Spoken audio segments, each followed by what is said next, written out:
Good evening, everybody, and welcome to our sixth seminar for One Business.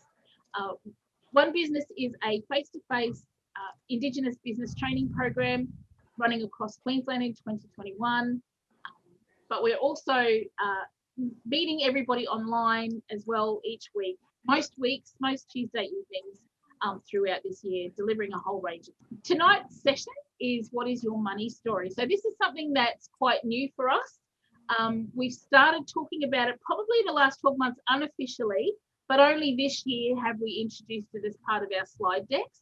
And I want to just quickly acknowledge Dixie Crawford, who is here tonight. She was the first person that I heard use the term or the phrase money story. So I'm not sure, Dixie, if it's your word, but she was certainly the person that I acknowledged for kind of going, that's what that is. So we're going to talk a lot more about that. I'm going to claim it. You're going to claim it, yes. In all the academic journals, it's you. Before I start, I want to, of course, acknowledge country and acknowledge the traditional owners of Queensland. I'm here tonight on Turrbal and Yagara country, as is our tradition. So in these last, in this first part of 2021, I encourage you to write in the chat window where you're from and whose country you're on as well. I want to, so acknowledging that business and law and economic activities have always taken place on this country. This is our footprint so far. You can see we've had people from all the way in the Torres Strait Islands, all the way down the East Coast. We're hoping to get a few more folks from out west as well, but we're continuing to do that work. Actually, I think there's a place marker missing. We actually need to have Townsville in there as well. We were in Townsville last week. I also want to acknowledge Advance Queensland and TAFE Queensland for their support of this program. This program is funded through, is as a result of funding from Deadly Innovation with the Queensland Government, and we are working in partnership with TAFE Queensland to deliver this program across Queensland. Okay, housekeeping. Smile, you are on candid camera. We generally, this session is usually about 60 minutes. We do sometimes go over. I recognise that folks have family stuff, so if you need to leave at 8 o'clock, it's fine. Go ahead. You don't have to apologise. Just give us a wave and say see you later. But we will have the recordings, obviously, that you can watch. I actively encourage you to use the chat window for conversation, particularly tonight. So tonight is really about a yarn, and I'm going to talk a little bit about that, but please use the chat window. We really want to talk about and tease out ideas around money, because it's something that we talk about, but we also don't talk about in particular ways. Can I introduce also, I think that's my next slide. There you go. My next slide, I just want to introduce you to Tracey Sellers. Tracey is a bookkeeper with Ironbark Industries bookkeeping. And yeah, it's like, does it have the industries or not? But Ironbark Industries bookkeeping. Sorry, there is a massive storm just coming overhead. Based on the south side at Logan. So, hi Tracey, lovely to have you. Thank you so much for joining us. No problem. It is a pleasure to be here, and I look forward to sharing some of my experiences with you all. Fantastic. Okay, so we'll get started. My head goes this way and that way because I have the chat window over here and people jumping in. So I'm constantly kind of going across. So excuse me if it's a bit distracting. Okay, so we have a number of questions. I think I'll start with that. Oh no, so I think what I want to start with is, as I said before in the introduction, money story is a topic that we've just started talking about. I've been thinking about it for a long time as someone who does not really have a grip on money and has never had that grip on money. I'm constantly self-reflecting about why am I this way? Like, what happened? Like, why do I do this thing? And I seem to get into patterns of behavior that I just continue to repeat.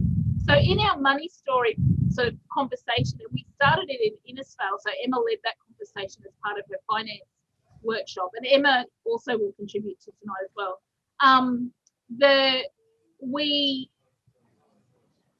talk about it because, what was I going to say? Sorry, my brain just went. But it's not, oh, sorry, that's what I'm going to say. It's not something that we talk about.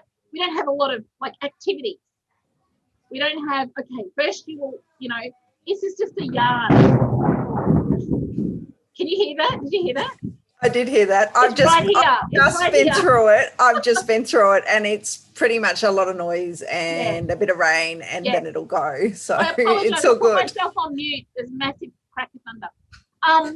So really what we're looking at is with this topic and this conversation is going, why the hell do we do the stuff that we do?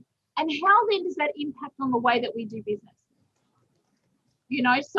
So we don't have any formal kind of activities or anything. This is just really a series of questions. So these are the questions that we ask ourselves, that Emma led this discussion in Innisfail. What was your parents' relationship with money? And how did you observe your parents' relationship with money in action? Like, what does that look like? Is it a lot of splurging? Is it, we never have enough? And I think that and jump in at any point here, Tracey, for me, it's a combination of never having enough money, coming from a lower working class background, whatever that is, to never having enough money, and so not actually having enough money to do what we need to do to a degree, but also then when you do have money, not actually knowing what to do with it and knowing how to use it smartly. So if somebody like me who kind of has a bit of a scarcity mentality around money, so because I have never had enough in my mind, I spend everything that I get. So when I did actually have enough, I still spent it and never had enough. So it's just like this mad kind of circular thing.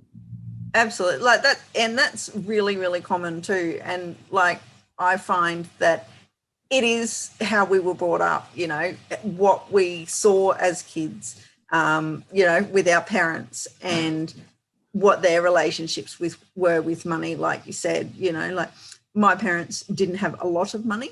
We always had enough money, but that's not necessarily, the same thing. We always had enough. We didn't go without as kids, but, it doesn't necessarily mean that we had lots of money or we didn't have much money.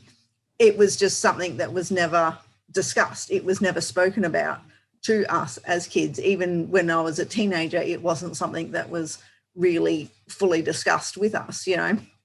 I started working from when I was 14. I got a part-time job, and so I was taught how to manage my money, how to budget. I needed to put money aside for for car things and stuff once I got my license, or so they did teach me that, but discussing the family budget and things like that was never anything that my parents did in front of us kids. But I totally understand your scarcity as well, because knowing that there's not a lot there and we can't necessarily, I didn't have all the brand name clothes and shoes and everything else that some of my friends had. You sort of, as you're in your teenage years, you notice that sort of stuff. So, it's definitely something that you have to work on as an adult, especially when you start running a business. You need to sometimes just go back to basics and start with an envelope system, whether it is physically take your money out of the bank and put it into envelopes, or have multiple bank accounts set up and treat those as your envelopes for your different business expenses, is a good place to start. And then focus on, okay, well, I need some savings for my business. I need some savings for my personal life as well. So I'm going to have either an envelope where I'm going to put that money into, or I'm going to have a bank account that I can put that money into so that I can save. And I'm going to sit down and I know that, okay, I need X amount of dollars to get me through each month. So what's my saving goal? I find if you've got a goal for your money, it's easier to save it, and so you don't spend everything that you get when it comes in. It is about having that goal of what do I want to do with it? You know, without, were you going to say something, Emma? Oh, I was just going to say, I think that that's true. And as a kid, I was taught about saving for that goal, but I think that there was a whole lot of discussions that weren't had about money. Money wasn't talked about, and none of that, I don't think, was taught that much or that well. And so, you know, one of the things I was most scared about when I started my business was how I was going to manage my money. Yeah, I think some of it is to do with, you know, shame around your money as well, that, you know, it used to be a taboo topic. It's not so much. It's becoming less of a taboo topic these days than what it used to be. And I think that is, you know, it is a big mindset issue that, you know, we need to know that it's okay to ask questions and it's okay if we don't know the answers. Yeah. And I think for me, one of the trick, I think the most frustrating, there's a couple of frustrating things. The first one is the amount of debt I've paid off, that I've acquired. I feel like I should be like a gold class customer for the Commonwealth Bank for the amount of bloody interest I've paid them, honestly. But the other thing is this concept of never having enough. Like, what does that actually mean? Oh, I don't have enough money to do X. Like, well, do you really not have enough money? Have you? And I'm talking to myself here. I'm not talking to anybody else. Do you really know how much that costs to do? Like, I have a leaky roof, which is why in the rain I get really nervous. We have a very old house, and I have a roof that leaks, and it's kind of like, but I don't have enough money to fix it. But it's like, do you really not have enough money to fix that? Or just have you not done what you like, set goals and actions and that kind of thing? So, you know, what is enough? Like, what, I mean, there's enough, because obviously there are folks who are still in that, you know, paying basic rent and paying for food, and I'm not in that range anymore. Used to be, not anymore. But still that mentality of I don't have enough. Yeah, I put in a comment here, Leesa, saying I think we also need to be prepared to write a new money story, but absolutely. That takes courage. And that's you. That's about you changing that mindset about that roof, or changing that mindset about you can actually save. Yes. Or how much a new house costs, Leesa. Yes. My whole family's like, you need to get rid of that thing. But I think it's also the not feeling crap about yourself for the stuff you did spend. It's like, okay, you can't change the past. It's like sunk costs. We do this in, like, we talk about sunk costs. It's a sunk cost. It's gone. Just, okay, you did it. It happened. Let's move. Let's go this way. Let's not go back that way. And I think that's a real, yeah. Oh, absolutely. You know, I think it is more about, well, we've done that. We need to accept that that's happened in the past. Yeah. But we also need to learn from it and say, okay, well, I don't want to do this again. I don't want to have to go down that road again. What can I do to stop that from happening? You know, what can I put in place? Do I need to open up another bank account at a different bank that doesn't have internet access? You know, I've actually got to physically go to the bank to withdraw that money. You know, I can transfer into it. So every week I'm going to set up an auto debit from my account of $50, $10, it doesn't matter. And I'm going to put it into that account because I can't easily access that. So that's my rainy day money. That's my emergency money. And if I have to physically go into the bank to withdraw that money, then I'm not going to spend it unless it is actually an emergency, because I have to go out of my way to do that. I have to get to the bank during their horrendous opening hours. And so it makes it more difficult to access those savings. And I think sometimes we need to put those barriers in place just to stop ourselves from spending when we don't need to, because, you know, we all do it at one time or another. Oh, look, there's a nice shiny thing and I have to have that. You know, even if it's just okay, well, I'll put it in the shopping cart, you know, the online shopping cart, but I'll come back to it tomorrow. I won't buy it now. I'll come back tomorrow and then I'll decide, do I really need that? You know, once that first impulse is gone, you know, we can spend the night to think about it. Can I just add something, Leesa? Is that... Yeah, go for it. Can we, is this a yarn that everyone can kind of jump in on? Because this is my first session that I've been to, so I don't really know how these flows. No, all good. Jump in. Thank you so much. So hi, everyone. I'm Dixie. I'm down on Durrig country out in Western Sydney in Penrith. One of the things that has been really important for me is the association of shame and guilt that I've had with money, and the very link that shame and guilt and vulnerability has had with my scarcity mindset. So for me, I think both of those points have gone, you know, they're just like the yin and the yang, really. Like, when I spend money, I feel guilty. When I've got money, I feel guilty, and I feel vulnerability to want to spend my money. And I did try a lot of those things, what you were talking about before, Tracey, in terms of, you know, setting up a different bank account, you know, not being able to access it.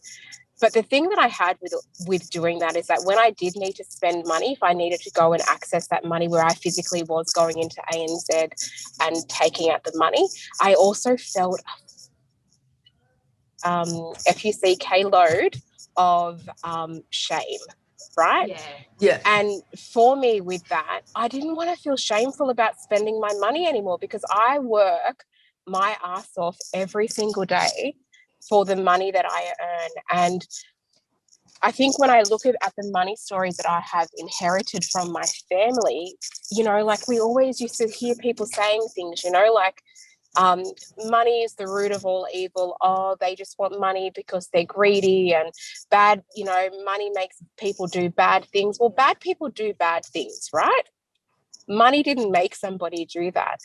And so I grew up in housing commission, like a lot of us did, you know, paycheck to paycheck, you know, borrowing from someone, you know, like I saw my aunties, and, you know, like that was how we grew up, right? Like, that was our money stories. There was shame, and it, you know, like there was, you'd whisper about having to borrow money from people and all of these type of things, right? And for me, the work that I've done in the last 2.5 years around shame and my spending, I've just let it go, because I don't feel... I engaged a business coach for 12 months. My business coach cost me $50,000. Now, the version of Dixie in 2018 would have choked on spending 50 grand on a coach.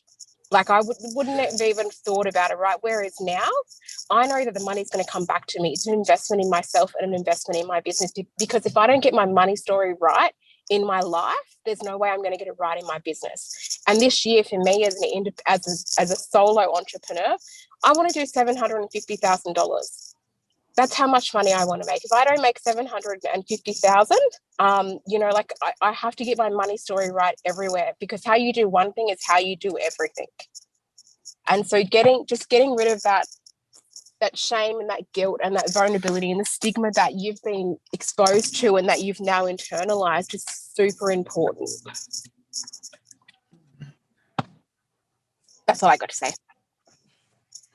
I wish I had a spare 50K to throw around. Well, I'm not having to go to Dixie. I think it's pretty. And by the way, we can't see you. I know, because I'm too black.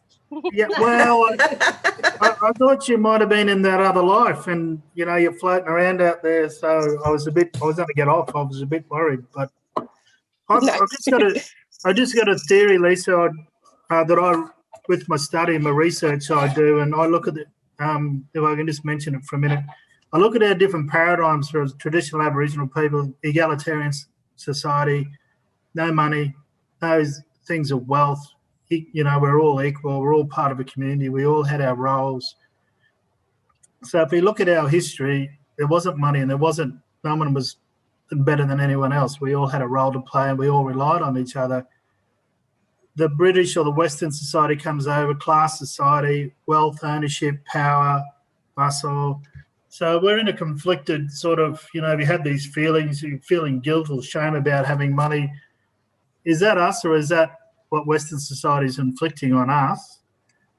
And I sort of grew up in working class very much in Brizzy, and the parents that raised me were just working class, but there was always goals, you know, like we're in business and we've got to have goals and we got plans, and, you know, it's failing to plans, planning to fail. So if you've got a goal and you're going to work towards getting a new roof or putting your 50K into investing, you've got to stick to that plan. Like we plan for everything else, our clients, our business plans, why not for our economic, our personal goals? So it's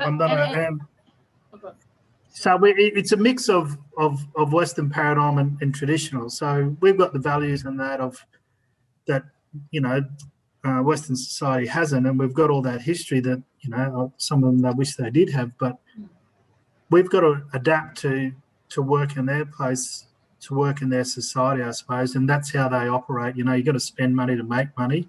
So we've probably got to rethink about the shame thing. And I've got a fellow who helps me with my business, and he's an ex-accountant and he's a commercial property developer, and he's pretty wealthy.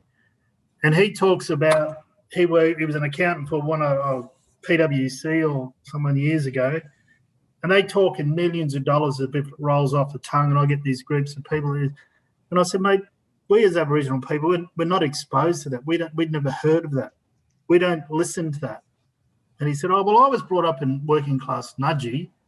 I said, but you went to a private school. We didn't. We haven't been exposed to what you've been exposed, and he knows what's that money out there. So maybe that's another thing, you know, you've hang around people that can sort of bring you up or give you those tips or get your business cases, what Dixie was saying, is because they open up avenues that you never really believed. Well, I never knew existed until I started talking this far. So anyway, yeah, sorry. Well, I think you've raised a couple of a couple of points there. Like the first one's about,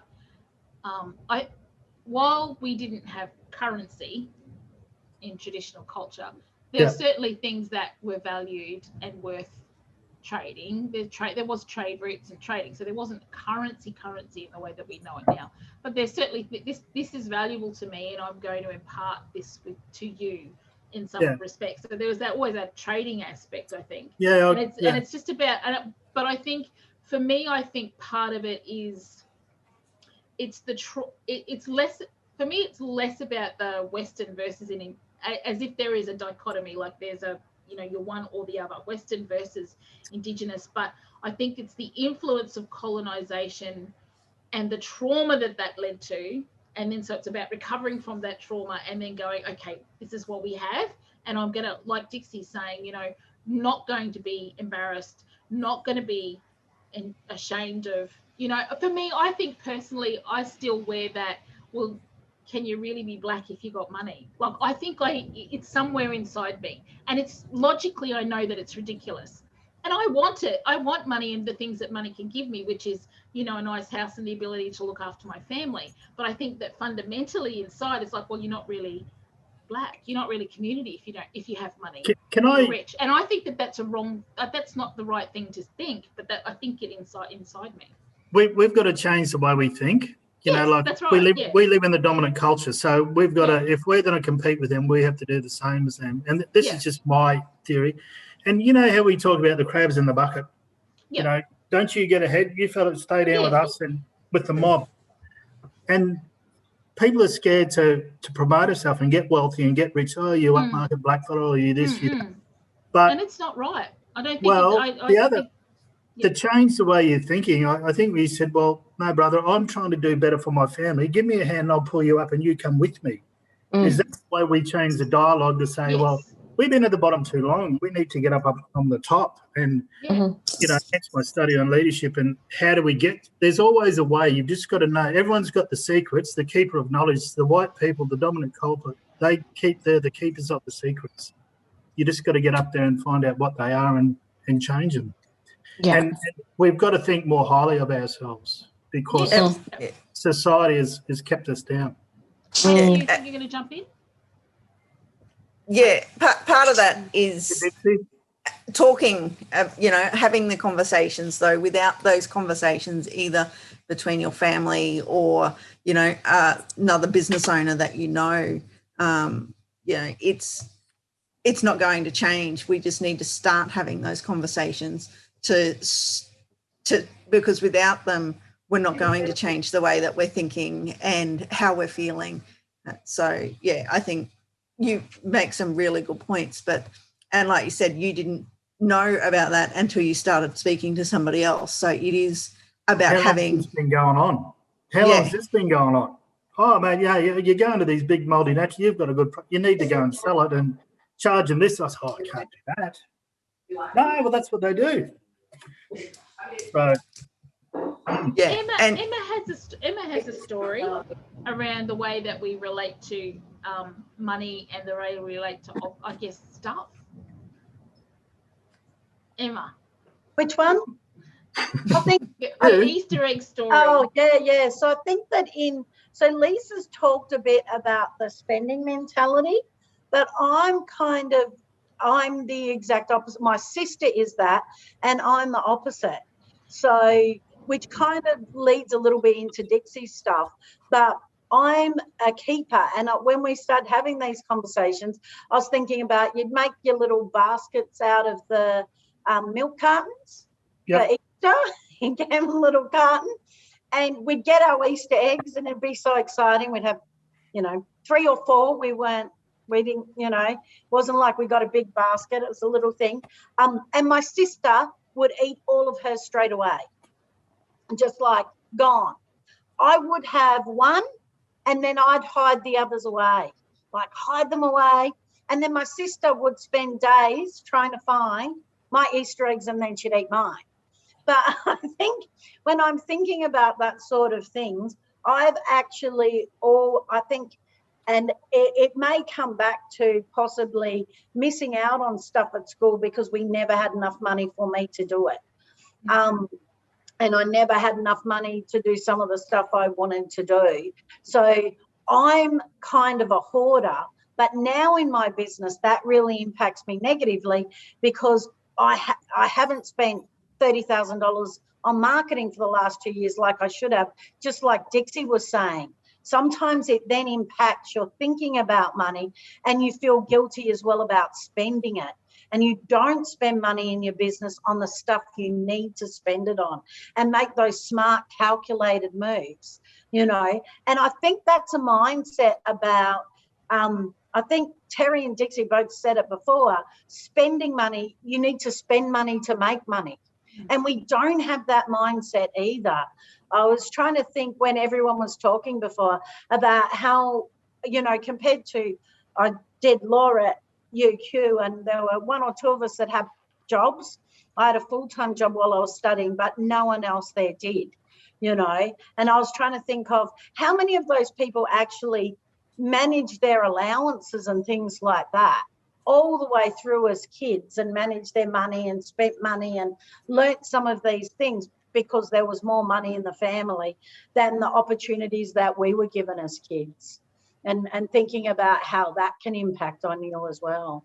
Well, I think for me, Emma, the stuff that you talk about there in that example is so good because it not just impacts your business. So you're not spending, you're so concerned, you hold on to it because you're worried about the ATO and, paying all your subcontractors. I know you've got a lot of subcontractors and you're doing quite well as a business, so it's like everything's good, but I've got to hold on to it just in case. But what that means is because you can't outsource tasks because you want to hold on to it, it means your personal life then is you've got too much work to do and you don't get to have weekends and, you don't get to have a life kind of thing because you're so busy doing that, and that makes it even harder. So I'm just fascinated.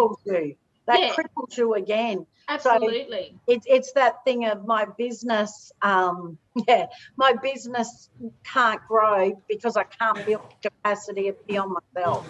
Yeah. So I am now my business's worst enemy in a way. Yeah. So Tracey, sorry, that was me. Yeah, you're totally right, though. You know, especially in business, we need to sit down and we need to say, okay, well, what am I good at? And they're the areas of the business that we need to focus on. And what am I not so good at? You know, what can I get other people in to help me doing? You know, whether it's a business coach, a bookkeeper, you know, an accountant, or you're good at saving money. But sometimes you have to spend it. You know, do you need help with your marketing? Do you want somebody to write your blog for you? You know, we need to sit down as business owners and say, okay, well, where are my strengths in this business and where am I best suited to working? So what can I get help with? You know, and we don't have to pass it all on at once. You know, pick one thing that you really, really hate doing or that you feel that you're not really good at and get some help with that. You know, it took me a long time. You know, I'm shocking at writing. I do numbers, I don't do words. And, you know, I wanted to start writing blogs and articles and things like that. So, you know, I probably sat on this for 12 months, maybe 2 years. And then I went, well, I need to do something about this. So I contacted another business owner that I know. And I'm like, hey, you know, who do you know? I need somebody to help me do this. So now I have somebody that helps me write articles. Sometimes I just give them a topic and they do it. Sometimes I write bits and then they fix it because it always needs fixing. So I did that, you know, probably about 12 months ago, and I've sort of left it there and haven't done anything else. I've thought about outsourcing some of my social media stuff and my marketing, but I haven't got there yet. You know, it's but still. You're not afraid to, I think, by the sounds of it. It's just you've got a lot on. You've got kids and family and all that kind of stuff. Oh, yeah, always got, you know, 10 balls in the air and I'm trying not to drop them. But I think it's about control as well. And I just feel, well, if I give that out, how do I know what I want them to do with, you know? And that's the biggest thing, is you don't want to feel like you're losing control. And the same can be towards your money, whether or not you're spending it because you don't want it having sit there for whatever reason, or you're saving it because you don't want to spend it because you don't want to lose control. You don't want to feel that you're going to be left short. So I think it is about feeling that we're still got that control. I try to do what Tracey was saying, and I gather I'm probably the oldest in this group, but when you get older, you run out of time.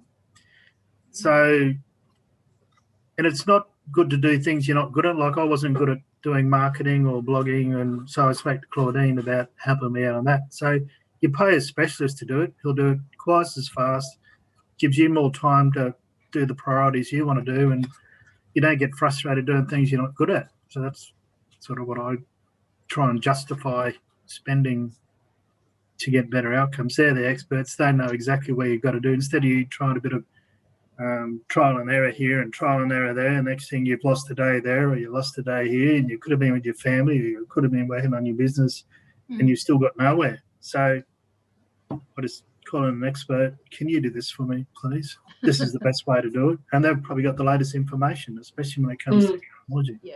Yeah, and that's right.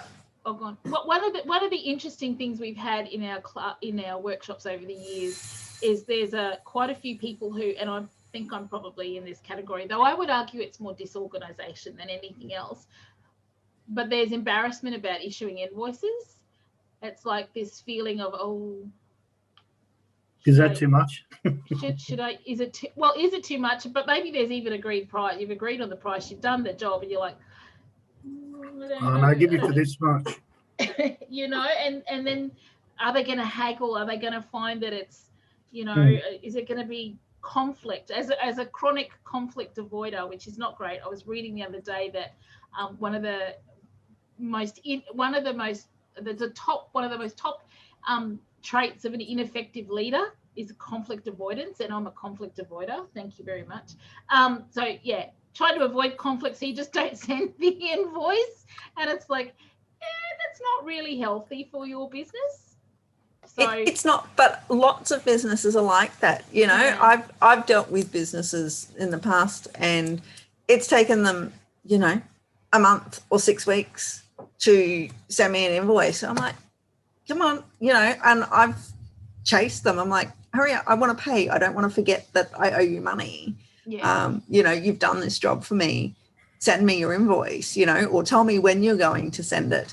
And, you know, but I was always of two minds about chasing outstanding invoices. I was like, oh, well, you know, I don't want to ring these people. You know, they owe me money. I don't want to ring them. And even now, I still don't like doing it. You know, I think that's a good thing about the software. The software does it for you. You don't have to do, oh, sorry, the software's sending it out. Yeah, you can, the reminders, and you don't have you to can pass the blame. That's right. You know, just send it by email. But for me, I put other systems in place, so I actually didn't have to make those phone calls. You know, I changed all of my systems and I put everybody onto direct debit. So now I don't have to make the phone calls because I know that it's going to automatically happen for me. But it is, you know, oh, well, do I send it? Oh, how are they going to feel when they get that invoice? Oh, and then, you know, when your payment terms up, they haven't paid. Oh, well, what do I have to do? You know, now I'm going to have to follow it up. I shouldn't have sent it. It's, you know, it's quite conflicting to work through all of those different emotions. I've had to work through those, Trace, when I first started. And I think being, if you're a mechanic, they don't get the car. They don't get the car unless they pay the bill. But often as consultants, we've done work, we've sent them the product, and then we have to issue the bill. So and I think it's putting in place systems, but I try to invoice, especially on new clients and things like that, I try to invoice the moment I have finished a job. I'll send the information and I'll send the invoice at the same time, because I think the longer it drags on, the more your mind and the money story starts telling you, oh, you're not really worth it. How could you ask for so much? Or that self-doubt kind of comes in to it. So I think it's about confidence. It's saying, yes, this is what I'm worth. I did a great job. And I feel most confident about that just when I finished it, to say, I want to capture that moment. And I also know how hard I've worked. A week or two later, after you've done 2 more weeks of really hard work for a client, it kind of fades. So I think it's just thinking about those sorts of things and saying, this is, for me, I had to say, no, this is one of the key tasks you have for being in business. Absolutely. If you can't do this, you can't run a business and your dream is over. So I had to ground myself about that and just say, you know, this is what you are worth. Yeah, I've had to do similar as well. And, you know, when I start working with new clients, depending on what the work involves, if their bookwork is behind and I've got, you know, more than, say, 6 months worth of work to catch up on, I'll charge them up front, because, you know, then I know, and I don't charge them full price, you know, all of it up front. I say, okay, well, I'll charge you for X amount of hours. You pay that. Once we get towards the end of that, I'll give you a breakdown of, this is where we're up to. This is how much longer I think it's going to take. And then I'll invoice them again until we're up to date. And then we go on to normal billing cycles, because for me, then they know what they're getting. And I know that I'm not going to do, you know, 10 hours worth of work or something and not get paid, or have them haggle over, well, you know, but you didn't do this, or that's not done, or, you know. And the other thing that, you know, and it is hard when you're a service-based business, because business, like you said, a mechanic, you can see you know, your car goes in, it gets serviced, it's fixed, it's running, you know, nobody haggles over their hourly rate or their price or anything like that. When you're a service-based business, you know, people seem to think that it's okay to question how much you charge, regardless of the years in business that you've been in or the amount of study that you've done to get there. to get to that point, and with the knowledge that you've attained over those years of being in business and study as well. So I think, you know, some things like, yeah, with you, Emma, you could also charge a deposit up front if you don't already, you know, so that you know that the client is committed to the work that you're doing. And if they're going to pay a deposit up front, then they might be, you know, they're less likely to go at the end and haggle over the price or be slower in paying, because they're already committed to you because they've already paid some money for that. Yeah, depending on the project I'm working on, I'll break it down into phases and things like that. But just recalling when I first started in business, these were big challenges I had to do. Dixie's got a little hand up. Did you have something you wanted to add there, Dixie? Very, very polite in the back. And two things I just want to mention. I think what's really important for us is to establish our boundaries and know where our limitations are, right? Like know where our edges are, because if we are being put out, that has a flow-on effect, not only within our business, but within our families, right? And what, you know, and the access that we have to money and the freedom. Like no one starts a business to become a millionaire, right? It's particularly a small or medium business. No one does that, right? It's such a hard slog being in the trenches. So I think it's about knowing where our boundaries are, and also managing our clients' expectations of us. So I'm a business coach, and if anyone wants to book a session with me, literally, which is a sales call, you have to pay me for that, right? You get your money back. But for me, that is setting a standard. That is letting you know that I take my work really serious. I will put a lot of time. I will go over your Instagram. I will look at your website. I will be prepared before you get onto that 15-minute conversation with me. And then when I do get on calls with people to have to have the sales call and they want to work with me, I take 50% of the rate straight up, and I don't negotiate with them.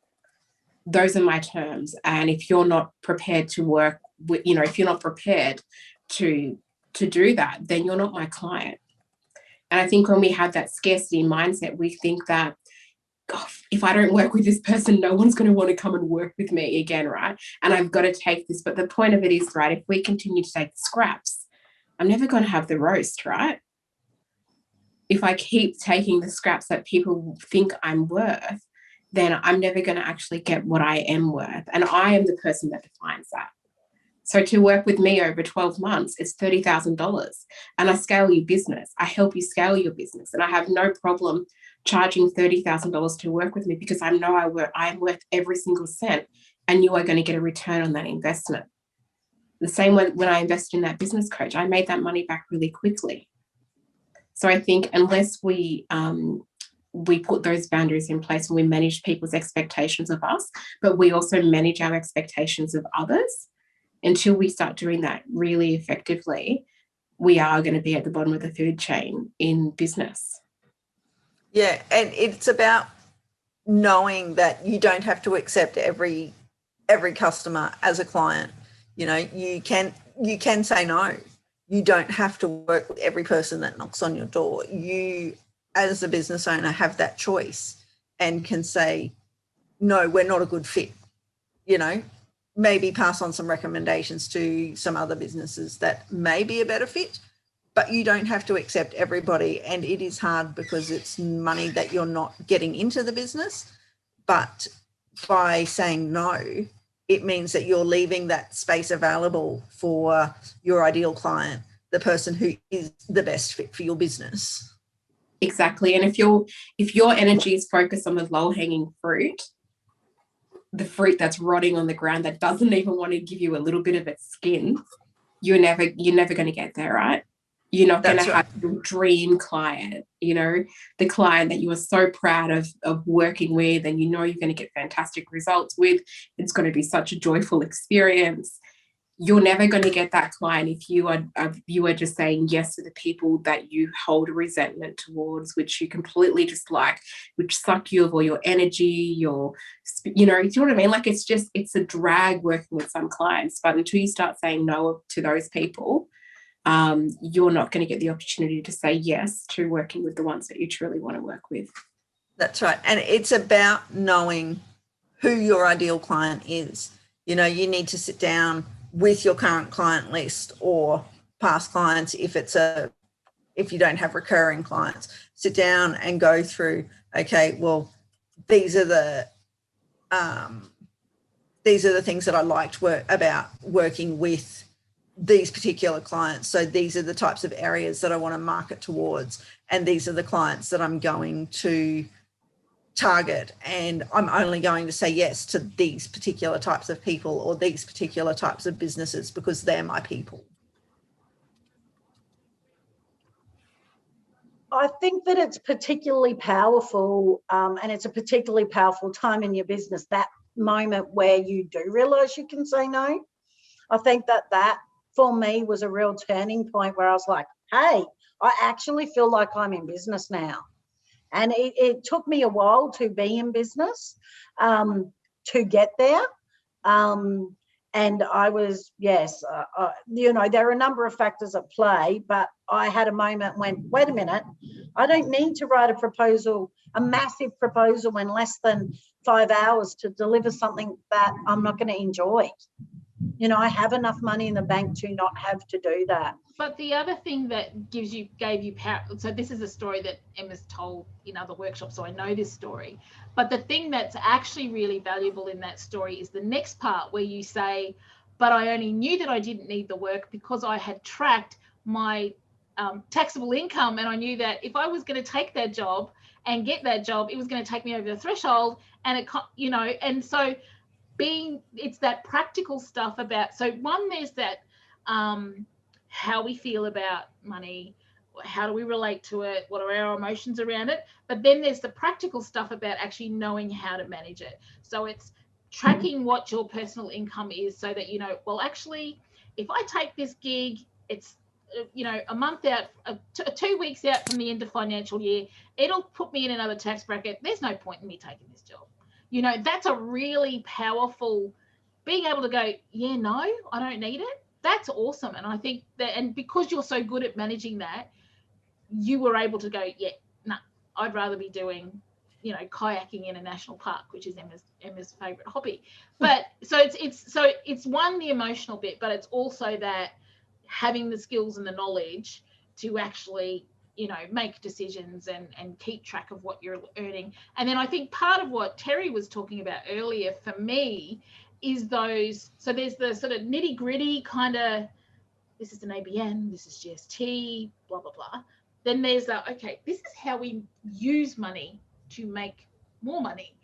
That stuff, I'm not across that. Like, I don't know how to do that. That's not in my world at this moment in my life. Maybe it will be one day, but at that moment it's not there.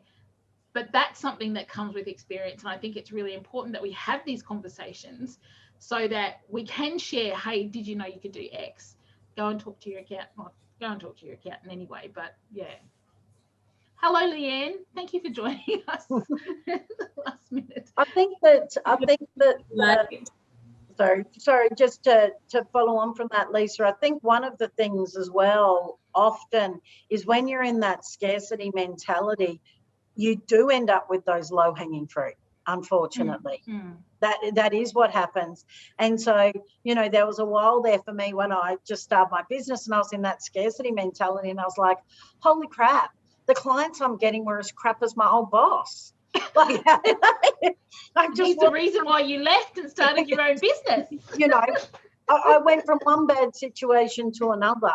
But I think that it's about confidence. It's about trusting yourself and really trusting the product and thinking about who your ideal customer is. So, you know, people think, oh, well, money is simple, but there's a whole complexity because we're people and we're complex. So that brings in all these different bits and pieces about it. And I think there's work involved in changing patterns of behavior and patterns of thinking.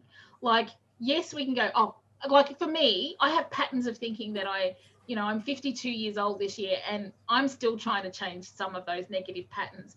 It's going to take me till I'm gone to change those patterns, and maybe I still won't change them. Some things I just accept that that's who I am, but you know, it's not an easy thing to change the way that we think. It's been inbred, it's reinforced, you know, it's how we grew up, you know, you get validated, so you keep doing those things and all that kind of stuff. And I suppose it's what you value. If, as you say, you know, if we value ourselves, and it's really good listening to Dixie saying, well, this is my price and this is what I'm valued, because I've gone to a number of clients who want to know more about my employment. Oh, can you just give us an overview of sort of cultural awareness? We'll just do this one for free and yeah, no charge. And I'm sorry, you know, like I've been studying for the last 20 years. You know, I value what I've got. I think it's pretty good. And can you just, you know, this is their way of thinking, or it's more of a way of reinforcing their perception of us. So what we need to do is what Dixie said, we value ourselves and we need to, no, this is my price. And what Tracey said, no, these are my conditions. And it's funny, I've just come from a meeting with a friend of mine who's got a pretty big training organisation, a non-Indigenous fellow, and he said, I said, I was speaking to a guy yesterday that said, I need to improve on closing a deal, closing a sales pitch or whatever. So I was on the train yesterday looking at closing sales on YouTube, and you've got to sort of back them into a corner. And what my mate said to me tonight was, you have your sales pitch and your investment is for this project, your investment in is X amount of dollars. And he said, I usually get him for his training package, pay for the whole lot up front, because then they're committed. Because if we'll just do the first bit, or do we do the second bit, or whatever. So that's probably another strategy you can put in your kit where, and he said, well, I'll just get these people dicking me around and just wasting my time and trying to do a deal. Well, no, go down the road, because I've got a really good product. If you don't want to use it, don't worry about it. That's it. You have to know your worth. Yeah. And you have to stick to that and know that, yes, this is my worth. I know that I've done the study, I've done the learning, I've got the experience. This is my price. If you don't like it, you're not my client, you're not my ideal client, and we're not suited to work with each other, because all it is going to be is a constant haggle on price, and you're going to have to constantly justify the work that you've done to satisfy them. So they're not your ideal client, and it's okay to say no. Walk away. Yeah. I think you want a client who sees the value in what you're bringing. I'm lucky enough at the moment that one of my biggest customers or clients is one of my biggest cheerleaders. And that's really advantageous. But I need to make sure that now I have multiple cheerleaders and not just one.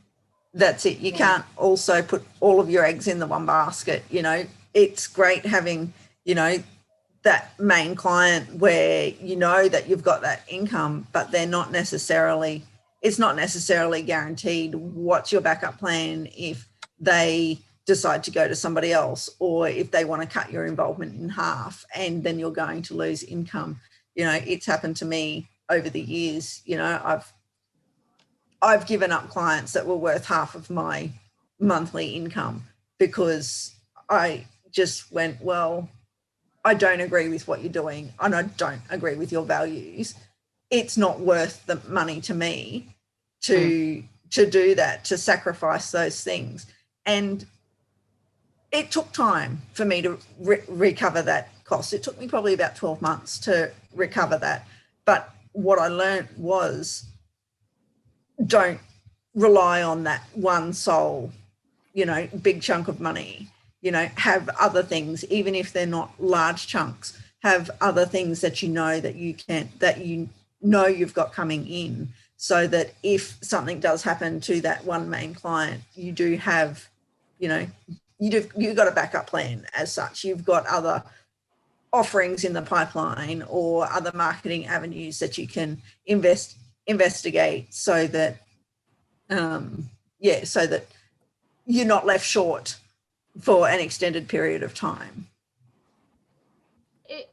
There's a couple of times in this conversation where I feel like there's linkages to strategy, like, you know, making sure that not saying yes to every single person who walks in the door, you know, making sure you've got enough a variety of customers, a diversity of customers, to make sure your business is future-proof, COVID-proof, everything-proof. Yeah. All that. Thinking about really spending some time planning some goals and spending some time thinking about ideal customers. What do they look like? What will they bring with them?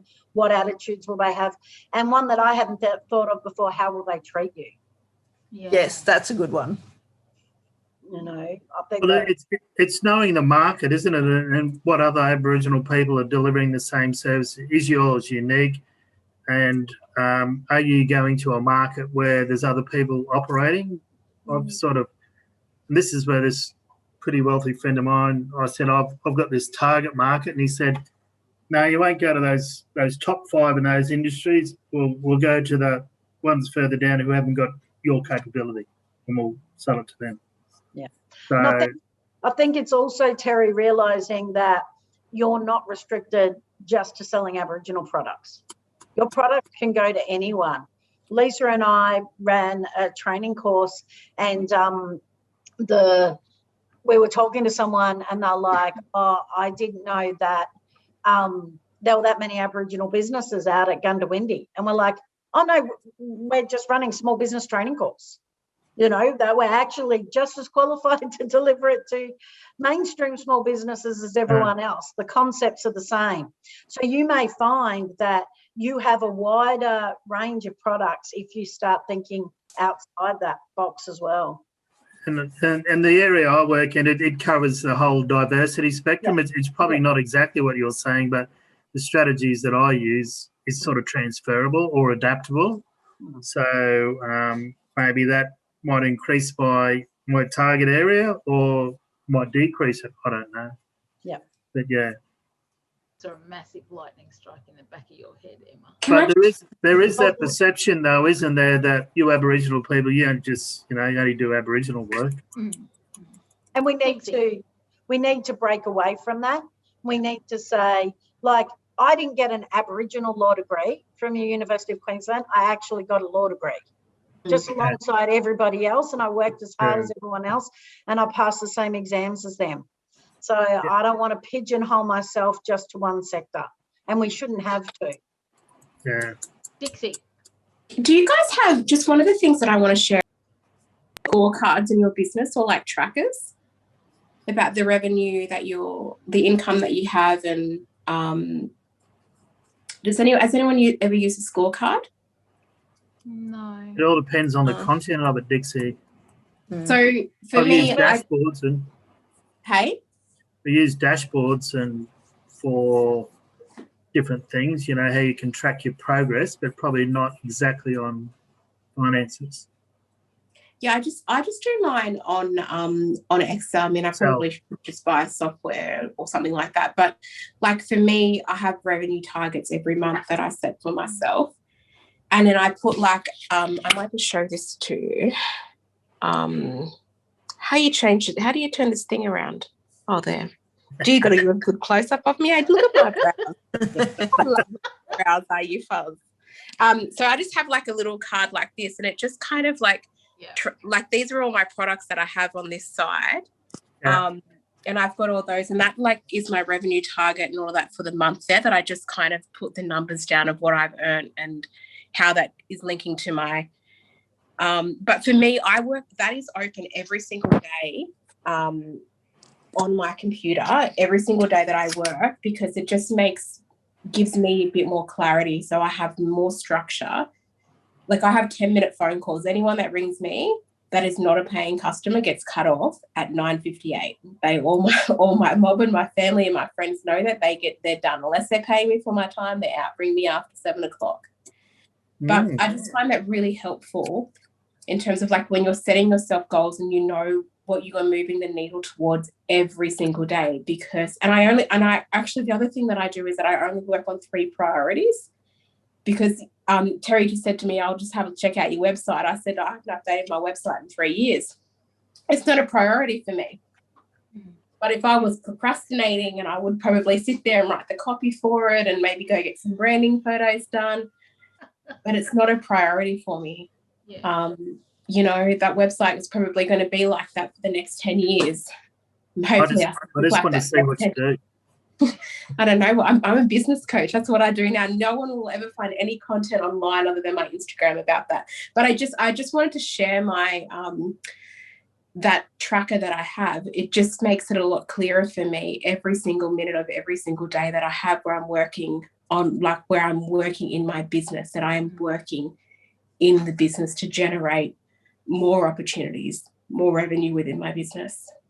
I do like Emma used to tells a story about when she first started her business, and because she knew exactly what her personal expenses were, you needed to earn like $200 a day or something. Yeah, Yeah, and then she'd have a little bell when she Yeah. earned 200. She'd ring a bell. Yeah, I'd track it. In the first 3 years of my business, I was really strict about tracking it.